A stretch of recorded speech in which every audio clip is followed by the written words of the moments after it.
I run a computational lab. My lab is in the medical school, and we do a whole bunch of things. I'll talk about them in a second. But mostly what I want to talk to you about is a major research theme in the lab, which is doing single particle reconstruction using cryo-EM. Let's see if I can, okay.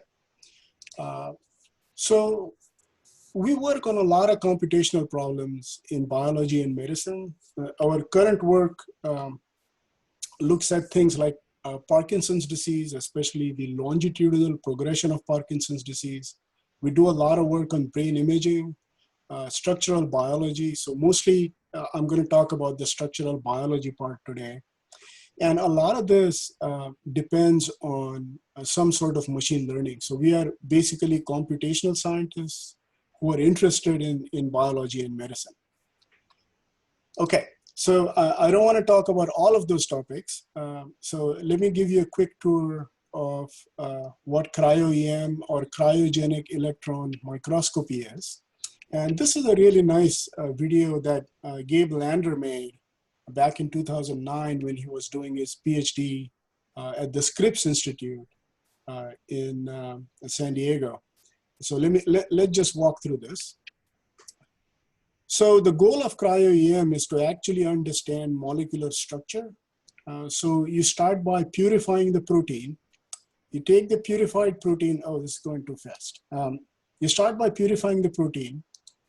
And so our goal is to actually take these individual protein molecules and figure out what their structure is, hopefully at a fairly high resolution. So once you purify the protein, you put that purified protein along with the water that the protein is contained in on a carbon grid. And then what you do is you take that carbon grid and you insert it into this machine called a Vitrobot. And this is where the grid is. And the Vitrobot has these two kind of hands, if you will, that have blotting paper on them. And what they're going to do is they're going to clamp down on the grid, soak up most of the excess water, and leave a very thin film of water with protein in it.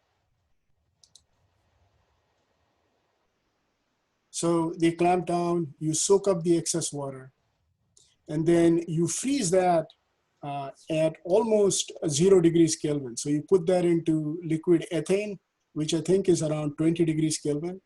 And what that does is that it freezes the water without letting the water crystallize.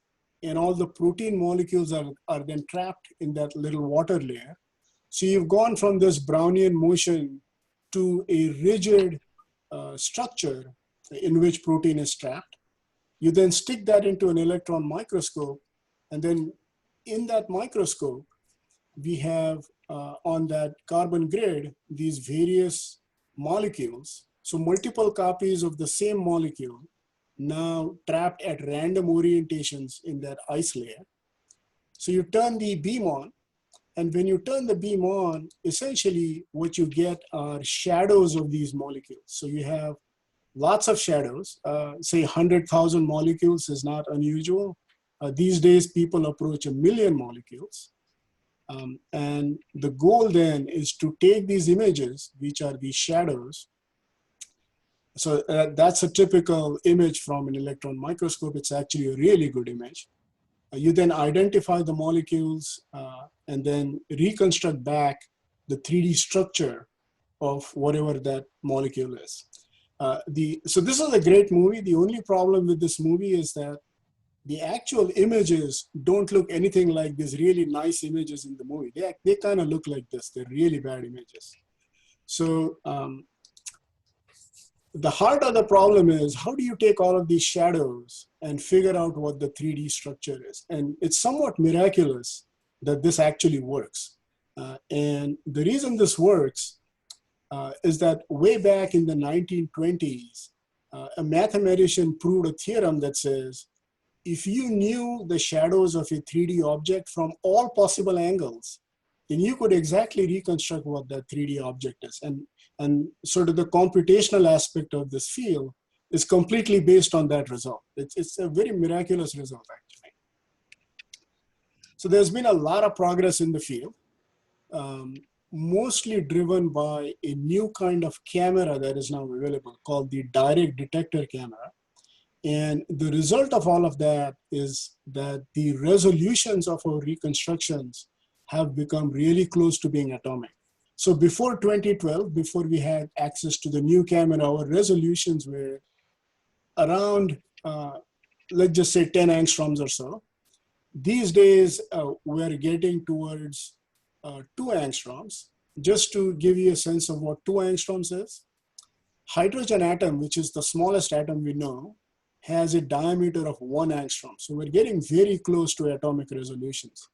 And this has caused kind of a minor revolution in structural biology. And the people who invented this field actually won the Nobel Prize in 2017. So this is a very exciting area to work in. We do a lot of work in this. Here's kind of a overview of some of the problems we work on. So we do a lot of work on trying to come up with new computational methods to clean up the structures that we derive from cryo-EM. So as I showed you, these images are incredibly noisy. When you reconstruct the particles, when you reconstruct the structure, a lot of the noise comes through. And so we work a lot on trying to clean up, come up with better reconstruction methods that prevent all of this noise from filtering back into your reconstruction. These reconstruction methods are computationally extremely expensive. So if you want to do a reconstruction with 100,000 images, it can easily take a day on a dedicated computer to get a reconstruction. And at the end of the day, you might realize, oh, you made a mistake somewhere. So you gotta run this whole thing through again. So we work a lot on speeding up those reconstructions. We now have some techniques that will speed up the reconstructions by a factor of 1,000 on a good day. And then lastly, this is a very interesting aspect of cryo-EM research. So I should tell you a little bit about the competitor to cryo-EM. So the competitor to cryo-EM is X-ray crystallography. And X-ray crystallography requires that you can crystallize your protein. And that means all of the molecules of your protein have to have identical shape. And of course, a lot of protein has different conformational state. Their shapes are not identical. It's very hard to crystallize them. So these proteins with variable shape in cryo-EM are called heterogeneous proteins. And since cryo-EM doesn't require you to crystallize these proteins, you can actually recover the heterogeneous structures of different proteins in cryo-EM. So let me just go to this slide. I'll show you another movie of the kind of things we can now do with electron microscopy. So what you're going to look at is a single ribosome. So this is a single ribosome. It's called the 70S ribosome. If you remember your biology, the ribosome has 2 parts. There's a small subunit, which is in the front. There's a large subunit, which is in the back. And various other protein molecules attach and detach to the ribosome. So this little part here is called elongation factor G. And it's known that when it attaches and detaches, it causes the front subunit to rotate. So if you then simply are able to isolate ribosome, some with elongation factor G, some without elongation factor G, you have a heterogeneous mixture. And what you would like is to be able to understand what the different conformational states are in that heterogeneous mixture.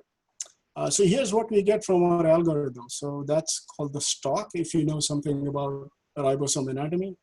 And now you can see as the elongation factor attaches and detaches, the front subunit actually ratchets with respect to the large subunit in the back. And so what's interesting about this is that this entire reconstruction, including the conformational changes, are obtained from a single sample on a bunch of grids.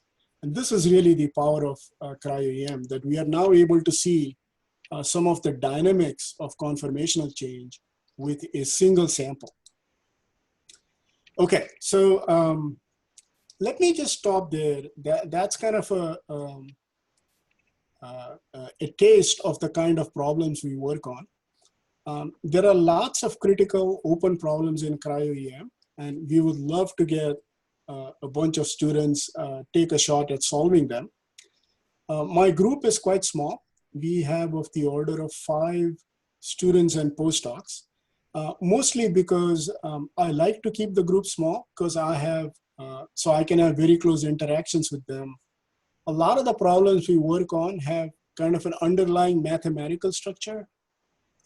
And these close interactions are actually really helpful. So if my students don't have the right kind of background for a specific mathematical problem, I will often teach them about that. Um, and then they get to work on it and then write some code, get some results. Um, People actually use our software. So when we solve a problem and we are fairly confident that our algorithm works, we put it out in public domain. It's open source software. People use it a lot. Very often when you see structures published in Nature or Science, quite often part of the result of a paper is from software that came out of our lab. And then lastly, I want to say that cryo-EM is not the only thing we do. If you're interested in Parkinson's disease or brain imaging, you can also come and talk to us. My email address is down here. Please send me email if you're interested in talking to me. I'm sure Lisa has my contact information as well. Yes. So I think that's all